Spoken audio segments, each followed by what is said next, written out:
Welcome to our webinar. I'm Abram Kielsmeyer-Jones, and I'm excited to be with you for the next hour. What I'm going to share with you is probably one of my favorite uses of accordance on a day-to-day basis, and that is using Workspaces for reading the Psalms in multiple languages.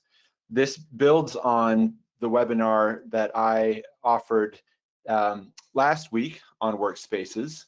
And that was a basic overview on what Workspaces are, how they work, different terminology. If you are interested in that webinar and haven't found access to it yet, feel free to email me at abramkj@accordancebible.com, and I can get you that information. We have a recording of that available. I'll put my email in the chat. It's abramkj@accordancebible.com. We're also recording today, so you can get in touch with me if you're watching the recording, abramkj@accordancebible.com. I don't have a handout for today.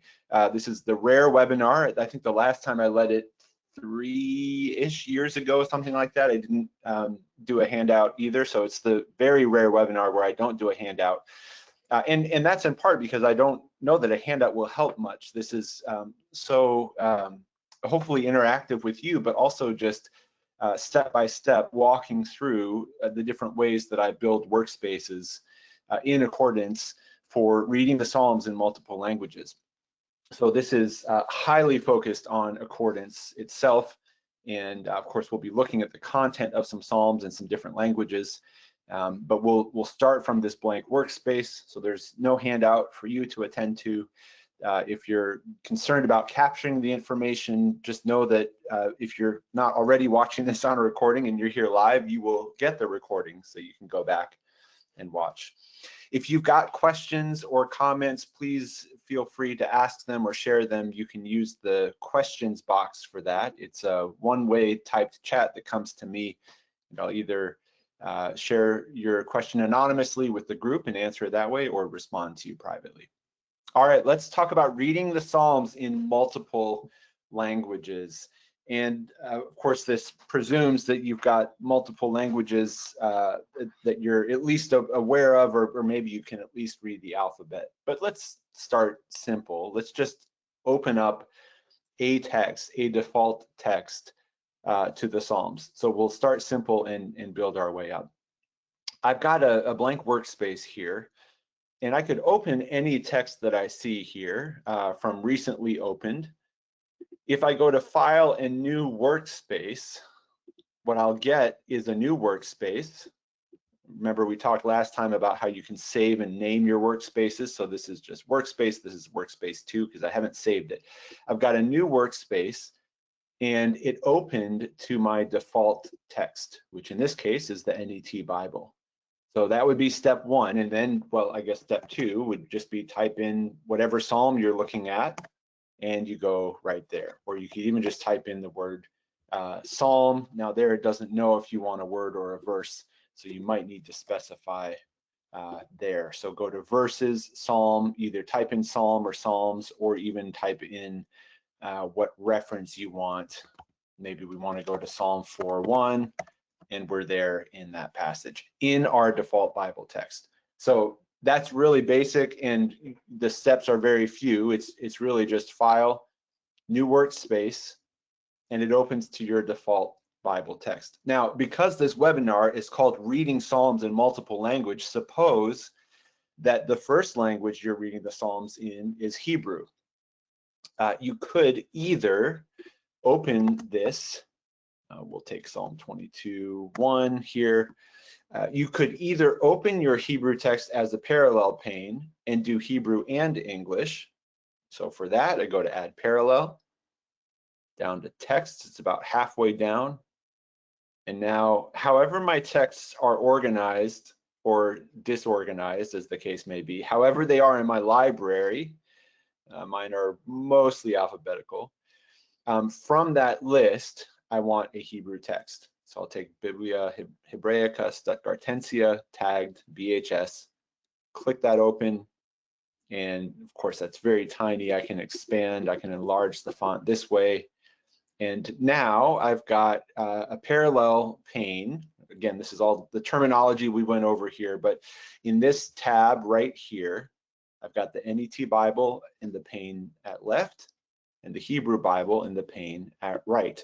So I'm able now to read the Psalms in multiple languages, but suppose I wanted to just read it in Hebrew, or at least start there. You can actually change which default version accordance will open with a new workspace. So now if I go to File, New Workspace, it's going to open the NET Bible because that's what I have it set to. So if we go to Accordance and Settings, on Windows, this will be wherever your preferences are, which I think are under the Edit menu.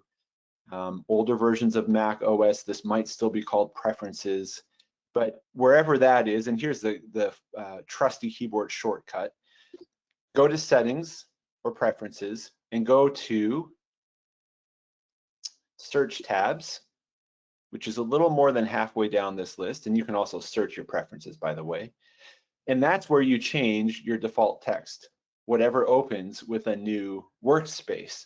Now, it doesn't say settings for new workspaces, it says settings for new search tabs. Well, in this case, we've got the same thing because I want to open a new workspace. I could have also just opened a tab this way, but a new workspace, and Accordance is opening up my new workspace to this tab that is searchable. It's a search tab. And that just has to do with the underlying program philosophy of Accordance, the programming philosophy, which is that fundamentally it is a searching-based app. And within that, it's assuming that, generally speaking, you're going to search some kind of primary text. Now, more often than not, for I would say probably the majority of our users, that will be some kind of biblical text. But it doesn't have to be. And of course, you could just open Accordance to read a non-biblical book and search it and so on. But that's why you've got this overlap here between setting a new search tab, and that's what then opens with a new workspace. So even though the language is a little different in the preferences, you're doing the same thing. So what this means is that whatever I set my text to for a new search tab in the preferences, that's what will open when I go to new workspace. So because we're talking about multiple languages, let's say I'm being bold and just reading the text in my non-native language of biblical Hebrew, I can go to the text. This is the same menu we saw here with Add Parallel. It's going to follow the same order, whatever order I have these in my library. And I'll go to BHS up at the top. It's right here. And now I click on OK to make that active. So I can leave this workspace open or not, it doesn't really matter. But now when I go to File and New Workspace, or keyboard shortcut, notice that it opened it up to the Hebrew text that I just selected. Now I may want to increase the font size here. I may even want to go to Set Text Pane Display and save that font size increase. So maybe I even adjust the line spacing, and there's different themes you can do. You can click on Customize Theme and give it, say, a parchment background. I'm going to click on OK. All right, that looks more readable to me. And now I just do what I did in the other text, which is jump ahead to whatever psalm I want to read. So if I close this, this setting ought to stick because I didn't just change the font here. That's a temporary change. I went to Set Text Pane Display, size is 60, paragraph with space, line spacing. Okay, use as default. As long as I have selected that, it says set the default display of this module to the current settings. Are you sure? Yes, I'm sure. Now, when I open up a new workspace, I will get not only the BHS, which I've selected, but I'll get the BHS looking like what I just changed it to. So that looks more readable to me. So that's the basics of changing your search text. Now, the webinar is called Reading the Psalms in Multiple Languages. So let's move to that. Let's get this open in multiple languages. And just to note again, I welcome comments and questions at any time. I'll keep an eye on the box and I can stop and check on that. If you've got a question or comment, maybe we can just pause for a brief moment. Basically, we've just talked about opening a new workspace, changing the search tab, changing the appearance and the default settings of that search text. And now we're going to do more with the add parallel pane. All right, so I want an English text open now. We've got the default text of Hebrew, and I could change that back. Maybe I start with English and go on from there. This is all up to you. But I've started with the Hebrew text, which is what the Psalms were initially written in. So I think probably the next thing I'm going to want when I'm doing my study is an English text. Now, it depends on how much I'm trying to challenge myself. I might, depending on the reading session and my particular goals of that week or month or year, I might not open an English text. I might know that I can hover over a word. I'm not clicking this, I'm just hovering over ikra here. And I'm seeing some information about it, that comes from kara. It's the call imperfect, first common singular to call. So it means I cry or I call. And so that might be enough, but it might not. So add parallel will get me access. Again, it's the same menu of texts that we'll be going back to again and again. I can now pick whatever parallel text I want. Now, I have the NET in my recent module, so why don't we go with that? And I've got that now, and when it's open as a parallel pane, they will scroll together like so. Now, we're going to see already a versification difference, which accordance is going to be actually really good here. And this just has to do with how do the Bibles number themselves. And with the superscription here. We'll see this gets even more complicated when we move to the Septuagint, but even if you've got a different versifying system, so whether your text treats that superscription, think of it as the heading or the program notes, whether your text treats that as verse 1 or verse 0, as you scroll, the verses follow each other. So you can see here, this is verse 2 in BHS, verse 1 in the NET, Eli, Eli, lama, and so you've got my God, why? You can see that that's following here, verse 2, verse 1. You could go to add parallel again. Let's just take another English text. Why don't we take the NRSV, or let's take the NIV, and we can see here that we've got that scrolling in tandem. Now this, by the way, this 0 for superscription, that's an accordance convention. I don't know what other Bible softwares do. I do know that in my print Bible, it does not say verse 0, but accordance has done that to help align these texts naturally, which is what we want when we're reading. When we're reading in multiple languages, at least I'll speak for myself, I don't want to be thinking about versification differences. I want to be thinking about the words, and seeing them lined up in accordance will do that for you. So that was add parallel. Now we've got Hebrew and English here.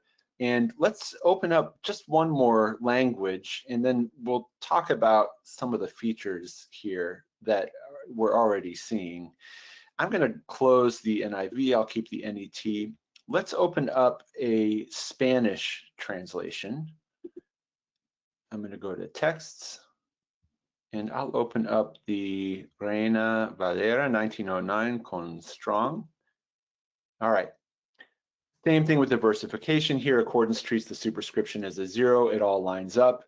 And now I've got 3 languages. And say that you're trying to learn your Hebrew or review it. You need the English translation, and you're also working on your Spanish. This is a great workspace for that.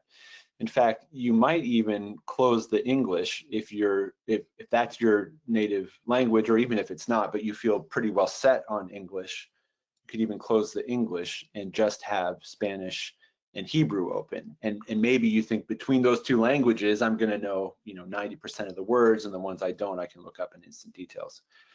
So here are some things about these parallel panes, and this is just back to that terminology. We're in a workspace here. This is just one tab. I can rename this, by the way. I'm just going to rename this trilingual to keep better track of it. So that if I opened up another tab here, which we will in a bit, I could have that be something else. I could even just stack languages in tabs. They could go open in parallel and or open as separate tabs. That's really up to you. But here I've got this trilingual Psalter now. I've got Psalm 22 in 3 languages. And as I'm moving my cursor around, you'll notice, and that blue circle, by the way, that's not accordance, that's a presenter tool called Pinpoint that I use. But that's just so you can see where I am. I'm hovering over the word God, and it's showing me what the underlying Hebrew is. We've got the preposition here, in this case, the possessive pronoun rather. So Eli, my God, but for El, we've got God. And the Hebrew cross highlights with the English God and the Spanish Dios. If we were to look at the word away, for far away, or even day, any of these words, like day, it's going to show you, it's going to cross highlight between languages. Now, depending on the text you've got, some of these key number texts are not 100%, like they might miss an article here or there. But for the most part, you're able to look at a particular word and see what it is in those other languages. So as I hover over day in English here, I can see in Hebrew, and I can't move my cursor because it'll change, but I'm just hovering over day. So if you look not at my cursor, but at left, at the pane right here, Yomam, and then Dia. So it's cross-highlighting what the given word is. And so that's useful here. So holy is Santo and Kadosh. You might need to change the font so that they stay with each other. Maybe you change the font sizes. But what Accordance is taking advantage of is this cross-highlighting feature where I say highlight, but it doesn't actually highlight anything. It just shows you what the corresponding word is in the other languages. Now, you could maybe do that visually, but this just saves you some time, so that if you're in English and wondering, well, what is the Hebrew word for day here? You've got it right there by cross-highlighting. You also get this information in your instant details regardless of where you hover. So you're getting Hebrew information from the Hebrew, from the English you're getting Hebrew information, and even from the Spanish text you're getting Hebrew information. That's all made possible by these being what we call key number texts. They're tagged a certain way. Not every text is like this. So if I opened up, for example, this LBLA Spanish text, that is not programmed with these key numbers. So some are, some aren't. The way that you know is if it's got an S for Strong's, or GK is another one, Goodrich Kohlenberger. Those two are tagged in this way. So if I'm looking at Spanish, for example, as one of my languages that I'm reading the Psalms in, and I'm looking at it across the Hebrew and the English, I might prefer something like the NVI, which is the Spanish version of the English NIV, or actually it's its own version. That does not cross highlight because that's not tagged. So I tend to use something that is tagged, so the Reina Valera. And maybe you have 4 texts open. And so you can see the word for Israel here cross highlights in Hebrew, NET, and the Reina Valera, but not the NVI. And maybe I just understand that that's why it's happening that way. One other thing to say, and then I'll pause and see what questions you've got. But because Accordance lines up the versification the way it does, which again, I don't need to really fret about this 0 versification. I mean, maybe that's not how I would program it, or maybe that's not how it's in the print Bible, but it lines it all up so that it matches. And because of that, it means that I can not just scroll and have the texts follow each other, I can also do a search for a reference and have the texts follow each other. So if I want to go back to Psalm 4, Accordance will recognize just about any abbreviation that's unique. So even PS4, in fact, it might even take P4. Nope, it'll tell you if it won't. It should take PS for Psalms, Psalm 4. I go there, and this red bold here, that means that it's a positive hit for Psalm 4. So this is Psalm 4. So it starts at verse 1 with the superscription in the BHS, which is verse 0 in the NET Bible. and verse 0 in the Reina Valera. Now, when you're citing the verses, it just depends on, you know, if you're writing a seminary paper for a Hebrew exegesis class, you probably want to use that versification or whatever the professor says. But this would be the more familiar, I think, across kind of mainstream English translations, that the superscription is verse 0, verse 1 is verse 1. However, accordance follows you with the different translations. So that if I jump ahead to, let's just go to Psalm 23:6, here I've got that verse all lined up. And you can scroll, or you can navigate with the search bar. I mean, there's lots of different ways to do this, but now that I've got these 3 panes open, I can leave them open. I can even save this workspace. We did this last week. File, save as. I might just call it trilingual or triglot or whatever. Or let's just call it Psalms in Languages. All right, so now that's saved there so that I can open and reopen this workspace. As I'm showing this, let me just invite you again, if you've got questions or comments about anything we've done, I'm happy to hear them. I know for some of you at least, this will be on the basic side, but we're gonna build on what we've done and get more involved in just a moment. Here is my workspace. It should be exactly as I left it, and sure enough, there it is. All right, let's build on this, and let's do Hebrew and Greek and English translations of each. We'll go to that next. Everything I'm showing, by the way, I mean, these are just examples. You could pick a different language, or you know, maybe you want 3 English translations and 3 Spanish translations open. You can do that, or even 2 different Hebrew texts. All right, so I'm going to close everything. I'm going to go to File, New Workspace. Now, this should open. Let's just see. I think my default is still BHS. It is. So we'll keep that. File, New Workspace. All right, it opened up the BHS. I'm going to just have it go to Psalm 23. I'm at Psalm 23. I'm going to add a Greek pane now. Add parallel, text, same place. And I'm going to open up Ralph Septuagint, I think co-edited with Hanhart in this handheld edition Ralph tagged.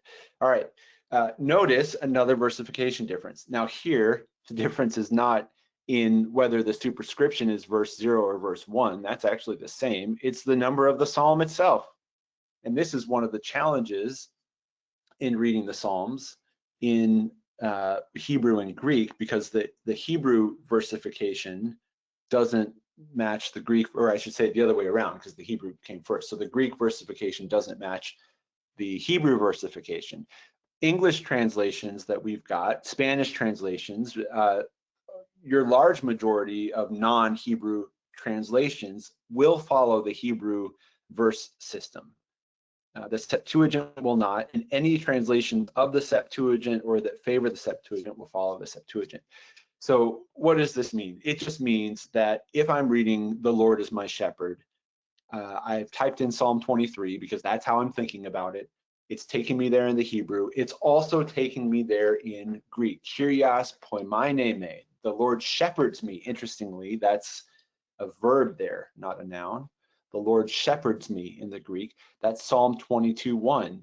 But I don't have to know that, because accordance lines up these different schemes to the same verse. Because I wanted to see Psalm 23 in Hebrew, and I want to see what the Greek translation is, whatever the number is. So I didn't even have to realize there was a versification difference. By the way, I have learned and relearned all of the different the ways that the Psalms are set up between the Hebrew and the Greek. And if you want just an easy place to find this, I would even just go to your research and type in something like versification Psalm.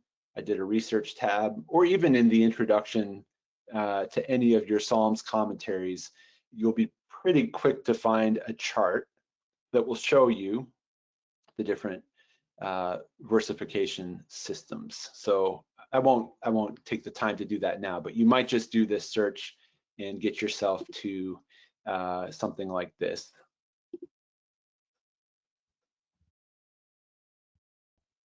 And somewhere, it won't take you very long. I won't spend your time on this now, but somewhere you're going to get here something that's going to have, yeah, in fact, there it is. All right, so we found it right away. So here's the numbering in the Psalms, and the LXX numbers, the superscriptions as the first verse, and then you also have this difference here where some Psalms are treated as one, some as two, and so the Psalms don't follow each other for a long time. So you can research that, you can kind of keep that chart somewhere. When you find a good one, you can copy paste it, but again, doesn't, I mean, to me anyway, when I'm doing my reading, it doesn't matter. If my goal is reading the Psalms in multiple languages, I know how to get where I need to be, and Accordance will take care of that for me. Now, if I were doing this the other way around, if I were looking at the Septuagint first, so I'll go to File, Greek Text, I'll open a new tab with the Septuagint.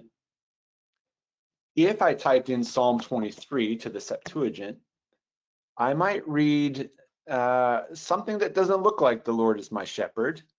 And if I wanted to, I could just open up a parallel English translation of the Septuagint to see what's going on here.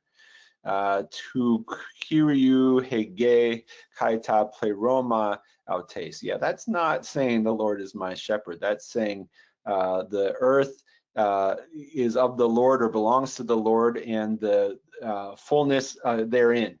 Okay, definitely not Psalm 23. So it will take me to Psalm 23 in the Septuagint. So it's doing the right thing. Just know that if your search text right here is the Septuagint, it will take you to Septuagint Psalm 23. To get to Hebrew Psalm 23, the Lord is my shepherd Psalm 23, I need to type in Psalm 22.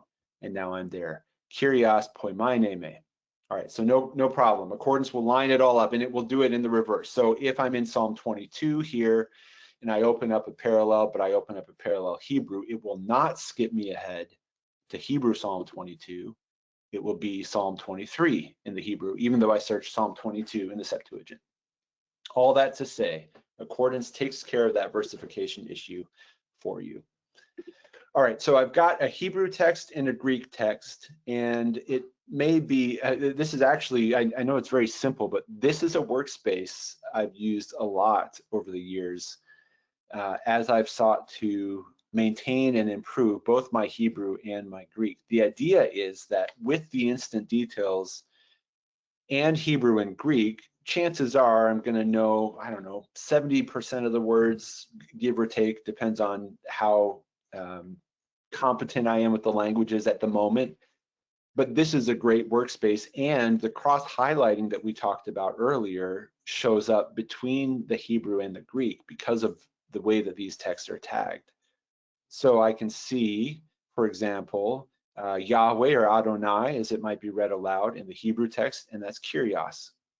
I can see Ro'i, and I can see Poimaine me. Now that's a little different in the cross highlighting, because here we have my shepherd as a noun. Here we have Poimaine me, shepherds me. So you will have some instances here where the text will differ like that, but the cross highlighting will follow you really closely. I mean, this is probably, these are probably two of the texts where you'll have some of the best cross highlighting in Accordance. That's because it is keyed to a particular tool called the MT-LXX parallel, which lines up your texts with the Hebrew at left, the Greek at right, and it's basically taking what you're seeing in real time with the cross highlighting and showing it a line at a time. In fact, this is what came first, this tool, and then Accordance programmed it into the texts.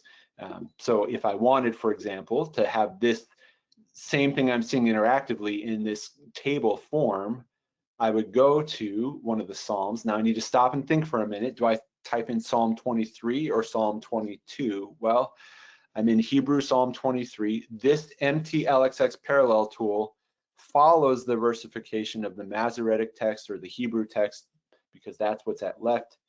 So I'll just set this to Scripture, type in Psalm 23. That's not what I want. I want entry. There we go, Psalm 23. Scripture would be a different reference. So the entry is the scripture here. So here is Psalm 23, and here's Mizmor, here's Mizmor, here's Psalmos, here's Psalmos. So that's there. We can come back to this later. This is actually a great tool for learning your vocabulary, seeing how the different Hebrew words get translated by English words. For example, this will exceed the scope of what we're doing today, but maybe soon we'll do the translation technique webinar where we ask the question like, how often does Kyrios translate Yahweh? Is it always? Is it most of the time? Does Kyrios translate Elohim ever? Or does Yahweh ever get another translation? This tool is there as a springboard. You can use that to leverage into some really sophisticated searches. But for now, I'm going to close it because that's starting to feel in my, say my morning reading or my afternoon reading, that's feeling like a lot. I just want the texts. That MTLXX parallel tool is at work as I just hover over different words. And so I can home in on this word tzedek for righteousness. And my cross highlighting shows me it's dikaiosunes in Greek. And I can do that with any word I want to. I can scroll, it will follow me. I can type in a reference, it will follow me. Again, remembering that Psalm 51, for example, in Hebrew, this powerful confession of David is Psalm 50 in Greek. But Accordance takes care of that for me as long as I remember which is my search text. Let me just pause there and see if you've got any questions. What we'll do next is get English translations open of each of these texts. We'll eventually build to having Hebrew, Greek, English, and Spanish, and we'll also talk about how to do lexicon lookups by the end of today. So we'll get a pretty robust workspace set up before we're done. But let me just pause there and see if you've got questions, especially about how the Hebrew and the Greek interact with each other, if those are the two languages you're reading.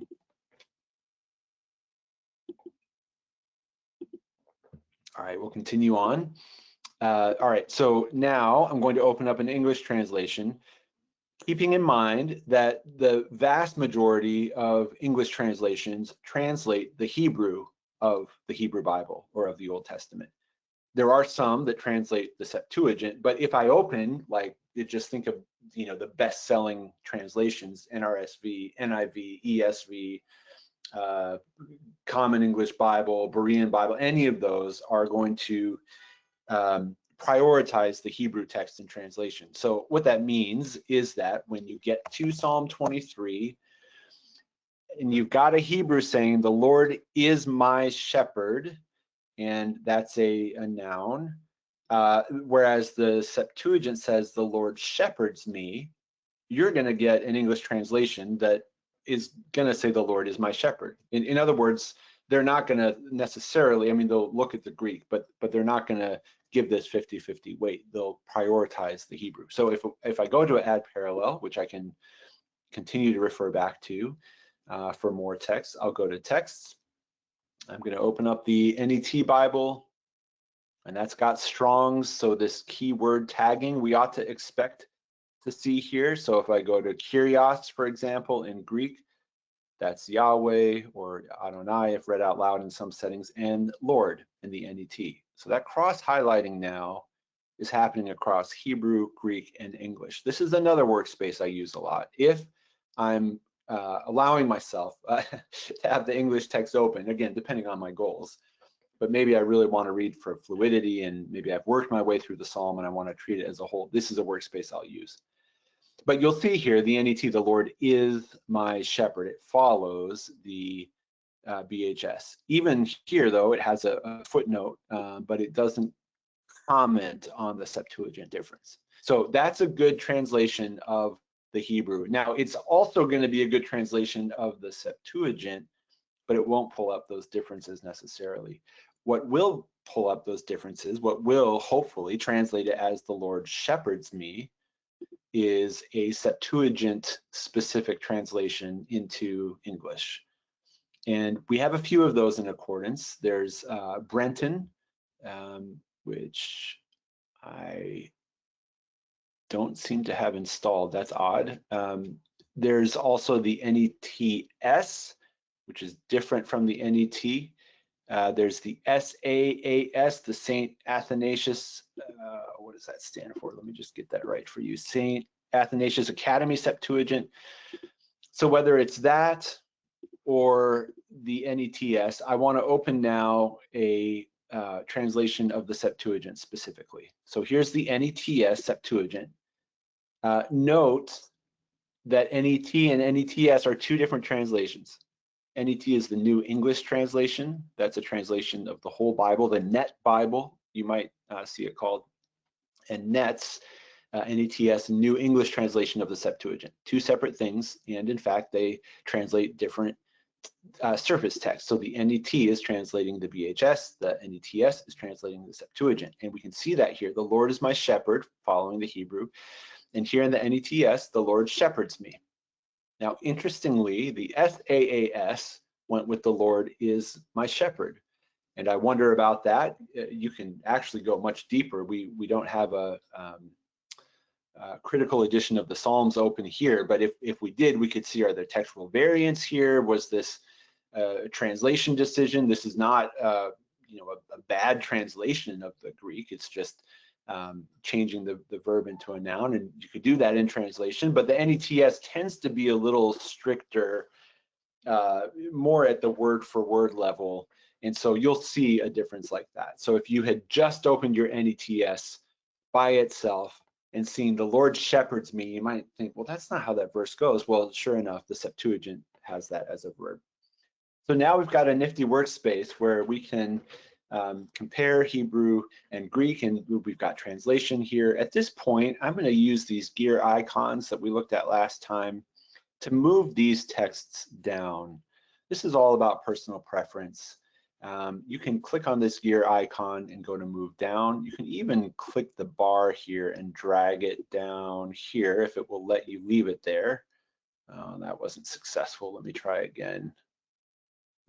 All right, so you can just move it down from the gear icon, and I'm going to do the same with the NETS. Move down. And now what I've got, this is another workspace I've used a lot over the years. I've got Hebrew, Greek. You can even make the translation smaller if you want, maybe smaller font, so it's harder to refer to it if you're disciplining yourself with the languages. But now I've got Hebrew and Greek. I can compare those, and I've got their corresponding translations down at the bottom. So I've got three languages here in which I can read the Psalms.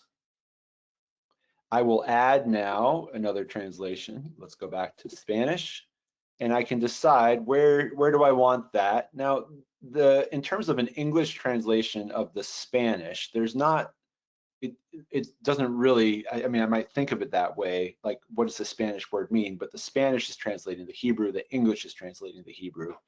So what will happen here is I'll get this cross highlighting. So if I'm reading the Lord is my shepherd, or the Lord shepherds me, I can see I've got mi pastor in the Reina Valera, and that cross highlighting will work that way. So now I'm seeing this word in four languages. I've got my own native tongue, English, but I'm seeing it in Hebrew and in Greek and in Spanish. We know that scrolling will have these texts follow each other with the verses neatly lined up, so that whatever versification difference there might be, here I am in Psalm 24, Hebrew, which is Psalm 23 in the Septuagint. De Jehová es la tierra y su plenitud. To the Lord, or belongs, or the earth is the Lord's and its fullness and everything in it. And I'm hovering over any of these words to see how they're translated across different languages. So this is a great workspace. And again, as I'm feeling bold and wanting to challenge myself, I might even close the English. You can add as many languages as you want to. Let's say you're going for your doctorate, and so you want to learn some German. Find a German text. I'm not sure if I've got one installed. Why don't we take the Latin Vulgate then? Maybe you're learning Latin, and open that up. The cross highlighting, as I said, works on some texts and not others. So you just want to note what kind of text you're opening. But from add parallel, you can select any text that you want. I mean, here's a new Korean revised version. And I've got that open. That doesn't cross highlight, but it will follow the verses. And as you do this, you're going to want to do, we won't spend time on this, but you'll want to take time. For example, the way that this is formatted, I'm not getting much text here, so I might just make that text smaller. Same with the Hebrew. I might not need to see this much English here, so I might put that down like that. So this is a really good, if I'm working on Hebrew, Greek, Spanish, Latin, and Korean at the same time, that's all here. And you can open as many parallel panes as will fit on your screen, and then you can also move them down. So maybe I want, for example, maybe I want ancient languages up top, Hebrew, Greek, Latin, and maybe I want these so-called modern translations at the bottom. And so I've got English, and then in English of the Hebrew and English of the Greek. Remember, those are two different things, Korean and Spanish down here. This is a good enough workspace, I think, to save. I could build it quickly enough next time, but I do want to save it. So I'll go to File. This is from last time, Save As. And I think I'll just call this Psalms Polyglot. How about that? All right, so I already saved a workspace, but now what I can do is I can start to use the tabs. Maybe this is the end goal, and by the way, this is not my end goal. I mean, this is a lot of languages, but let's say you're a polyglot and you're working on all these languages. So maybe you keep that tab here, but maybe you want to just focus in on the Hebrew and the Greek at a given moment. The easiest way to do this is I would just duplicate this tab. Actually, I would rename it first, polyglot, or all languages. Maybe these are all your target languages. I'm going to right-click, duplicate tab, and it gives me the same exact texts. It just hasn't run the search yet, but I can run the search. All right, so now these are identical tabs, but I'm going to change this to a simpler tab. I'm just going to have this be Greek and Hebrew. So I'll just close these other ones, but I haven't lost anything because it's in this tab over here. So I'll rename this MT-LXX. In fact, I might even do this, right-click, duplicate tab again, rename tab, MT-LXX with parallel. So I might have, I've got just the two texts here. I might do a parallel here where I've got the MT-LXX open, which is under one of these tabs here, Semitic Studies. So this was what I was showing before. I might even move this down. You can resize all of this. I don't know what looks good to you or not here. This might not be the best sizing, but here's now a workspace where I've got all the languages that I would ever be learning at a given moment. I've got just the Greek and the Hebrew here. And here I've got the Greek and the Hebrew with that MT-LXX tool. I might want this up. Might be easier to read that way. Now the table gets a little, because it's a table, and the resizing is a little tricky. So this to me doesn't help me much as a list. I'd rather see it in parallel. So you may need to make this smaller, but now the table columns are preserved. You could even say, all right, I don't need that much Hebrew or Greek at a time. Maybe you do something like this. And again, this is just to play with until you find something you like. But now I can make this a little bigger. And I can see, all right, I can see 2 or 3 verses at a time everywhere, whether it's the Hebrew text, the Greek text. And this cross-highlighting, by the way, now is happening not just across the Greek and Hebrew, but into this MT-LXX parallel tool. And that's nice and clear for me, so that if I don't want my eyes skipping back and forth here, I can leave my cursor here and just see that long bar at the right in my MT-LXX parallel tool. So this would be a good workspace. Now I've made some changes to it. I saved it with just this open, but I've since added some tabs to it. So I want to save it, or else if I close it and open it, I'll lose what I just added. So we don't need to save as, it already has a name. And this is just like the naming convention in a Word document. If you already have a name, you just need to go to save, or even use the keyboard shortcut. So I'll save it, I can close it now, and I don't need to worry because it will all be there way down at the bottom. Psalms Polyglot, and there it is, all 3 tabs. And this is where I, often when I'm doing research, I don't bother to rename the tabs because I'm just looking at the text and I can kind of navigate over and see what each tab is. When I'm doing something like this, I will rename the tabs. I'll show you just by way of comparison a much more robust workspace, and we can talk about building this. Here's what I'm using for right now. So this is not the Psalms, but it's a similar idea. So this is my Greek, New Testament, and Spanish workspace.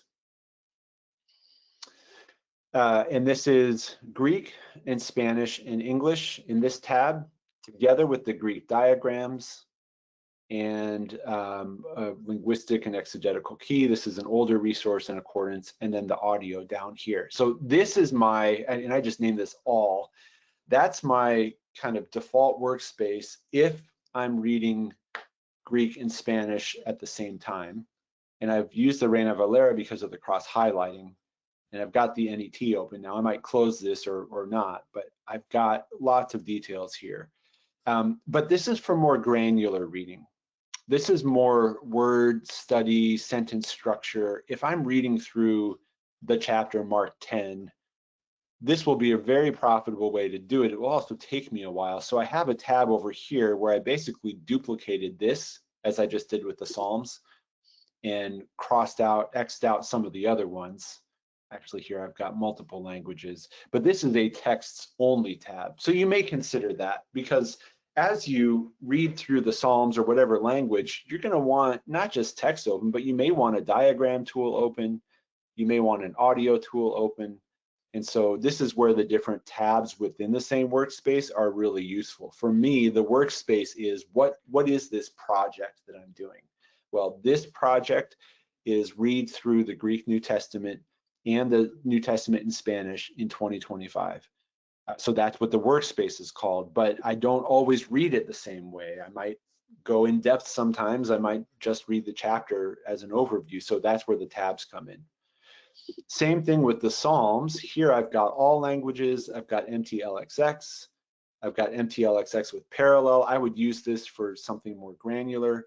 I might even open up something like a, now we don't have a syntax or diagrams of the Septuagint, but we do for the Hebrew Bible. So I might open up what's called a syntax tree. I could even move this down to the bottom. Now this takes a lot of hovering over to see what the words stand for, but it basically shows you how the different parts of the sentence work together. And this would really be, if you were reading through a couple Psalms a day and doing this, it would take a long time. So if you're really just looking to get a sense of how does this Psalm feel in the original language, what's the flow, what's the poetry of it, you might not have this open. So maybe what you do in that case then is duplicate this tab.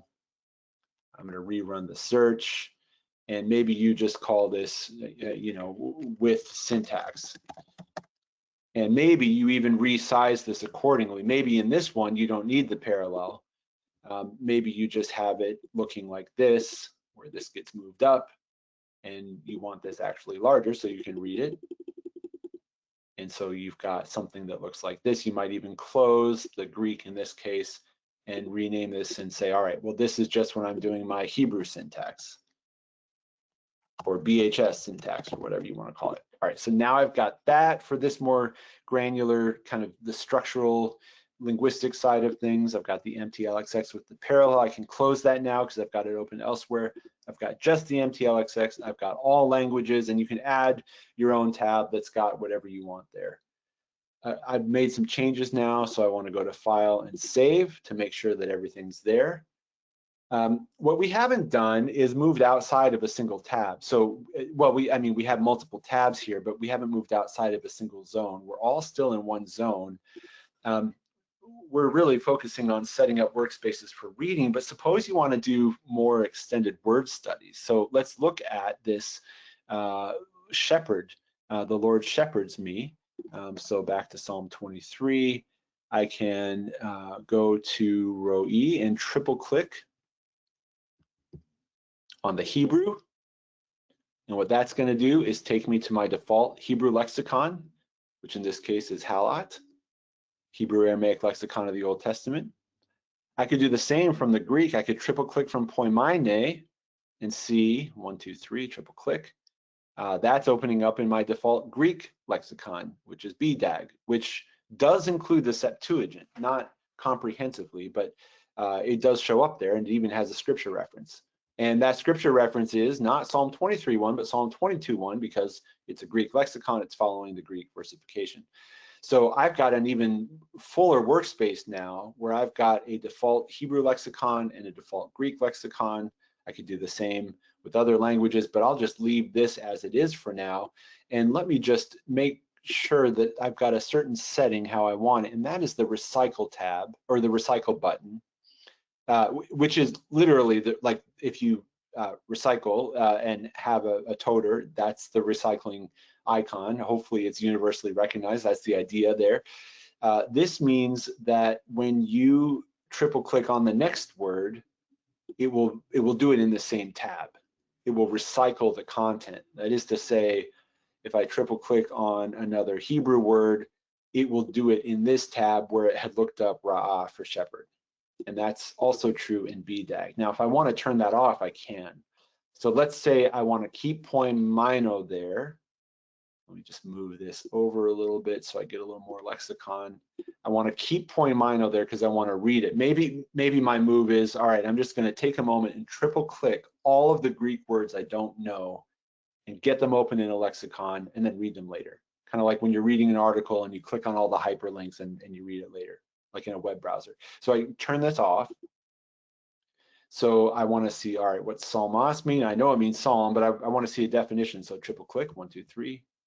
Notice it opened up another BDAG, BDAG 1, BDAG 2. That's not actually a different lexicon. It's the same lexicon in a different tab. All right, now the content is recycled there. I'm going to turn that off. I'm going to take Curios, and you can decide if it's recycled or not. You can change that in the settings or on an individual basis. But this might be one way you read the psalm, is that you look at the verse and that you take the words that you don't know and that you triple click them open into individual tabs and come back to them later. You may find that cluttered. And if that's the case, you can keep that recycling button on so that maybe I look at Poimaine, triple click, read that, and then move on to Curios, triple click, and now I've just got the 2 tabs open here. And I could even resize these. This tab will drag down here so that now I've got a workspace. This is another one I've used where my primary goal, actually in this case, I'm more likely to use, yeah, here we go. But my primary goal in this workspace is reading Hebrew and Greek and with no English. And if I need English, I'll use the instant details or I'll triple click a word. And even though I had set these up by clicking from my All Languages tab, because the content is recycled, any tab in this workspace will go over to this zone. So the zones exist irrespective of the tabs, which is useful in this case because maybe I always want to just have one Halot open, but maybe I've got the Hebrew text open in all these tabs. Well, because of that recycle button, it will open it up there from wherever I click. Same with the Greek. It will do the same there. And I'm just going to leave those there. I mean, you can make them bigger or smaller if you want to. But now I've really got a robust workspace with multiple tabs. I've got lexicons open. I haven't even moved to commentaries yet. We could do that with the info pane, but now I'm going to save this. And actually, if that's grayed out, it looks like, I don't know if I already updated that. Maybe I did on accident, but you can always just save over to replace. So I've got now a pretty good workspace.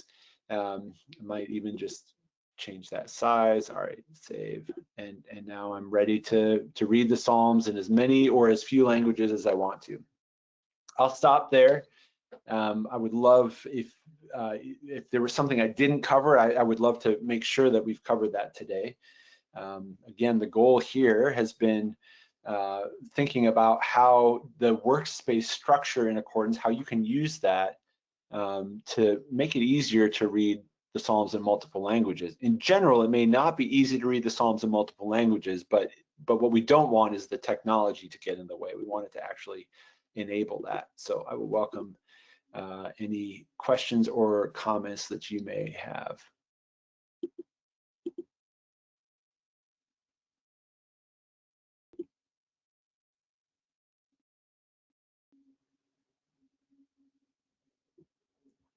All right, I see one question. So let me turn it over to you. Oh, wait, actually, yeah, okay, here we go. Actually, let me end the recording. We'll save this one for afterwards because I see the comment there. And yeah, Bert, happy to pass it over to you. Any comments or questions before we end the recording? Then I'll stay on just a bit for those of you who are here live. If you are watching on the recording, again, my email is abramkj@accordancebible.com.